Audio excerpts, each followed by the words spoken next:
नमस्कार, मैं दानिश अंसार और आप देख रहे हैं पीआरबी। हरियाणा में बीजेपी के जीत को सड़क से लेकर सुप्रीम कोर्ट तक चुनौती मिल रही है। सड़क पे लोग आंदोलन कर रहे हैं, सुप्रीम कोर्ट के वकील भी जंतर मंतर पे धरना प्रदर्शन किए। दूसरी तरफ सुप्रीम कोर्ट में भी याचिका दायर की जा रही है। सीजीआई ने याचिका को सुना और क्या कुछ कहा वो भी आपको बताएंगे। उस बीच किस तरीके से बीजेपी की टेंशन बढ़ गई है, क्योंकि एक बड़े टेक्नोक्रेट नाम है एलन मस्क, उनका उस वक्त बयान आना जिस वक्त हरियाणा के चुनाव प्रणाली पे सवाल उठ रहे हैं, जिस वक्त 20 सीटों पे दोबारा चुनाव की मांग खुद कांग्रेस कर रही है, उस वक्त इस टेक्नोक्रेट एलन मस्क ने क्या बयान दिया वो आपको बताएंगे। और उसके बाद ये भी बताएंगे कि सबसे बड़ा बहुजन का संगठन वामसेफ मैदान में कूद गया है और भारत बंद का ऐलान भी कर दिया।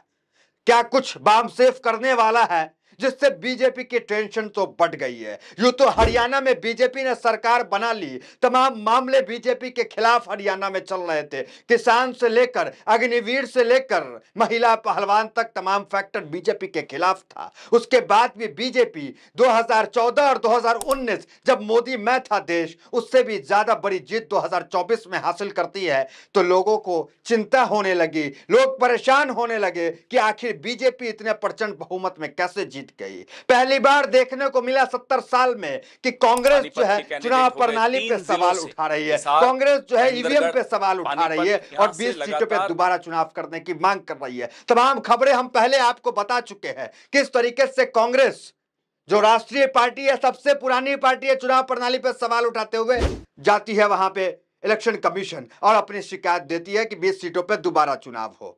आपने छुटपुट घटनाएं ईवीएम को लेकर हर चुनाव में आए।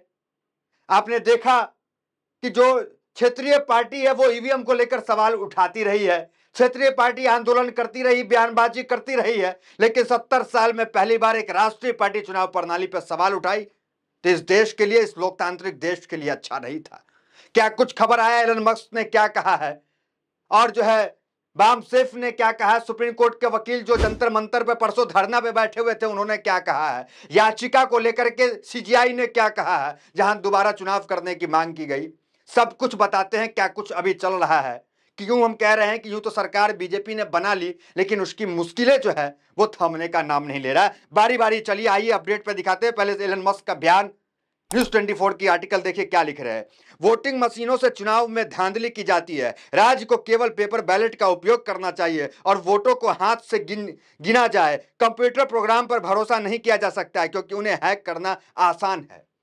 सबसे बड़े टेक्नोक्रेट एलन मस्क हैं, कोई चुटपुटिया इंजीनियर नहीं सामने आ रहा और कह रहा है कि ईवीएम हैक हो जाता है। एलन मस्क कह रहे हैं, दुनिया के सबसे अमीर आदमी है, टेक्नोक्रेट है, टेक्नोलॉजी का सबसे ज्यादा अगर जानकारी को रखता है तो वो एलन मस्क रखते हैं और उनका मानना है कि ईवीएम हैक हो सकता है, ईवीएम में गड़बड़ी हो सकता है और हर चुनाव जो है राज्य में जो है वो बैलेट पेपर से होना चाहिए। ये एलन मस्क कह रहे हैं। बड़ी बड़ी देश, वैसा देश जहां ईवीएम बनता है वहां ईवीएम से चुनाव नहीं होता है, लेकिन भारत जो है में जो है ईवीएम से चुनाव होता है। चुनाव आयोग पे सवाल उठ रहा है कि चुनाव आयोग, अभी देखिए हाल ही की घटना क्या है, झारखंड में, महाराष्ट्र में चुनाव होने वाला है। झारखंड में इंडिया गठबंधन की सरकार है, महाराष्ट्र में एनडीए की सरकार है, तो किस तरीके से यहां पे मामला सामने आया वो देख लिए। फिर चुनाव आयोग पर दोबारा सवाल उठ गया। देखिए, चुनाव आयोग एक निष्पक्ष संस्थान है। कांग्रेस पार्टी की महाराष्ट्र डीजीपी को हटाने की मांग खारिज कर दी। कांग्रेस ने कहा था कि एनडीए की आपकी सरकार है, वहां के डीजीपी को हटाया जाए, हमें उस पर भरोसा नहीं है। चुनाव आयोग ने वहां के डीजीपी को नहीं हटाया, लेकिन बीजेपी ने मांग की, इंडिया गठबंधन की जहां सरकार थी झारखंड में, कि वहां के डीजीपी को हटाया जाए। चुनाव आयोग ने तुरंत मान लिया। यह सुप्रिया श्रीनेत कह रही है। देखिए, ये भेदभाव देख रहे हैं आप, ये आरोप जो है कांग्रेस लगा रही है चुनाव आयोग पे। अब आते हैं आपको क्या मुश्किलें जो एक बढ़ गई है। वामन वेश्राम, वाम सेफ सबसे बड़ा संगठन है बहुजन का, दलितों का, वो प्रदर्शन का ऐलान कर दिया। उनका ट्वीट आप देख लीजिए, ईवीएम के विरोध में भारत बंद करने की घोषणा हमने जुलाई के महीने में की थी और अब आने वाले 30 अक्टूबर को हम उस घोषणा पर अमल करने जा रहे हैं। देश का आंदोलन संविधान और राष्ट्र को बचाने के लिए भारत बंद अगेंस्ट ईवीएम में सहयोगी होने का आह्वान हम आपको कर रहे हैं। उन्होंने आह्वान किया ईवीएम को लेकर मैदान में उतरे, ईवीएम को लेकर धरना प्रदर्शन करे। महमूद पराचा ने पत्रकारों को बुलाकर उनसे बातचीत की थी, प्रेस कॉन्फ्रेंस किया था और लगा था कि कहीं प्रेस कॉन्फ्रेंस करके रह जाएं, लेकिन वो जंतर मंतर पे धरना प्रदर्शन की। मुख्य बातें क्या महमूद पराचा ने जंतर मंतर पे कहा है, देखिए मैं आपको कोट एंड कोट पढ़ देता हूं। मोदी को कोई भी वोट दे ना दे, फिर भी वो चुनाव चुनकर आ जाएंगे, क्योंकि उनके पास ईवीएम है। हम बाबा साहब के दिए वोट से अधिकार को पाने के लिए ईवीएम हटाओ लोकतंत्र बचाओ आंदोलन कर रहे हैं, और चुनाव आयोग को जेल भेजवा कर ही हम दम लेंगे। आंदोलन अभी बस एक छोटी सी चिंगारी है, और इसको जन आंदोलन बनाने में राहुल गांधी और कांग्रेस को आगे आना होगा। महमूद पराचा राहुल गांधी और कांग्रेस से उम्मीद लगा रहे हैं कि वो आगे आए, अपील कर रहे हैं उनसे। देखिए, विपक्ष पे लोग कहा जाता है कि जब भी चुनाव विपक्ष हारती है तो ईवीएम का रोना रोती है, लेकिन अखिलेश यादव ने एक बड़ा बयान दिया था, उस बयान को भी आपको सुनवाएंगे। अखिलेश यादव यूपी में प्रचंड जीत के साथ जो है संसद पहुंचे, और उसके बाद अखिलेश यादव ने क्या बयान दिया था? उन्होंने कहा था कि हम जीत कर हम सरकार बनाएंगे और जीत के ईवीएम हटाने का काम करेंगे, ईवीएम से जीत के ईवीएम हटाएंगे। अखिलेश यादव का वो पुराना बयान भी देख लीजिए। वो जो लोग सवाल उठाते हैं कि हारने के बाद सब ऐसे ईवीएम का रोना रोते हैं, तो उसको अखिलेश यादव का ये बयान सुनना चाहिए। सुनिए। अध्यक्ष महोदय, ईवीएम पे मुझे कल भी भरोसा नहीं था, आज भी नहीं भरोसा। मैं 80 के 80 सीट जीत जाऊं तब भी नहीं भरोसा। और मैंने अपने चुनाव में कहा था अध्यक्ष महोदय कि ईवीएम से जीत करके ईवीएम हटाने का काम करेंगे। न ईवीएम का मुद्दा मरा है, न जाएगा खत्म। जब तक ईवीएम नहीं हटेगी हम समाजवादी लोग उस बात पर अड़ग रहेंगे।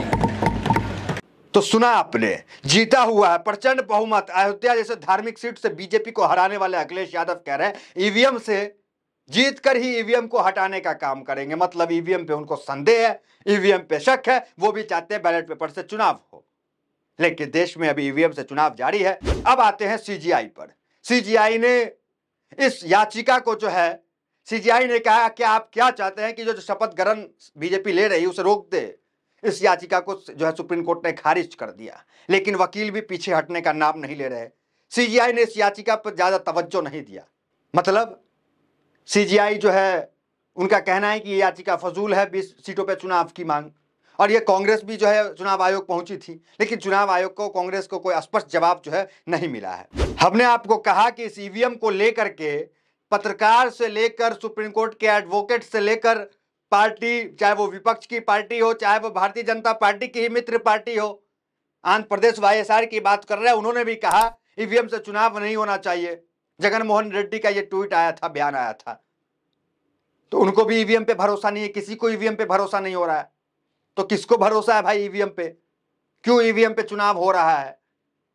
देखिए, एक पत्रकार है, उन्होंने भी एक सवाल उठाया है। क्या देखिए, क्या हरियाणा का पूरा चुनाव घोटाला है? जब विधानसभा भंग होती है या तो राष्ट्रपति शासन लागू होता है या कार्यवाहक मुख्यमंत्री बनाया जाता है। हरियाणा में ऐसा कुछ नहीं हुआ, कोई नोटिफिकेशन पब्लिक डोमेन में नहीं आया, न मीडिया को इस बारे में कुछ मालूम है।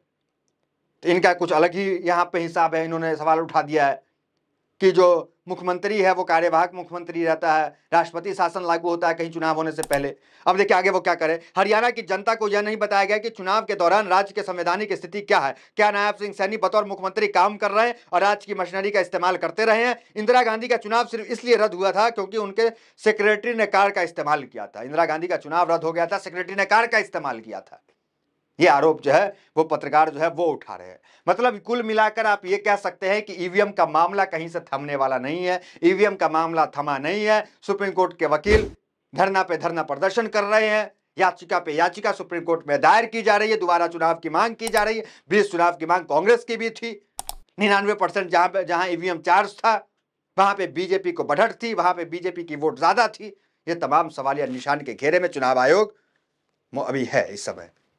अब देखना दिलचस्प होगा कि वामसेफ ने जो अनाउंस किया है कि हम जो है भारत बंद करने वाले, देश भर में विरोध प्रदर्शन करने वाले हैं, इसका क्या असर होगा? क्या सुप्रीम कोर्ट जो है इस पर कोई बड़ा फैसला ले सकती है? क्योंकि सीजीआई का यह भी बयान आया है कि हम जो है वो रिटायर करने के करीब है सीजीआई, और उन्होंने कहा है कि देश हमें कैसे याद करेगा, क्योंकि सीजीआई ने अब तक कोई ऐसा बड़ा फैसला नहीं लिया जिससे सीजीआई चंद्रचूड़ को याद किया जाए।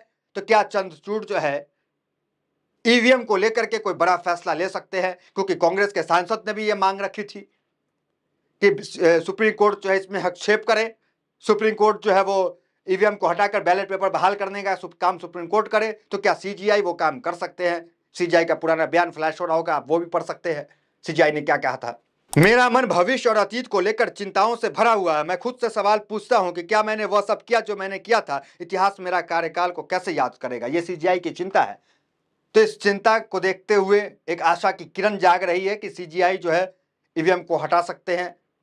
ये उम्मीद आशा की किरण है कि सीजीआई जो है वही कुछ कर सकते हैं, क्योंकि कुछ दिन पहले सीजीआई ने जो है चुनाव आयोग को आदेश दिया कि ये फ्रीबीज का जो मामला चुनाव वोटिंग से पहले होता है ये बंद करे, चुनाव आयोग इस पर रोक लगाए।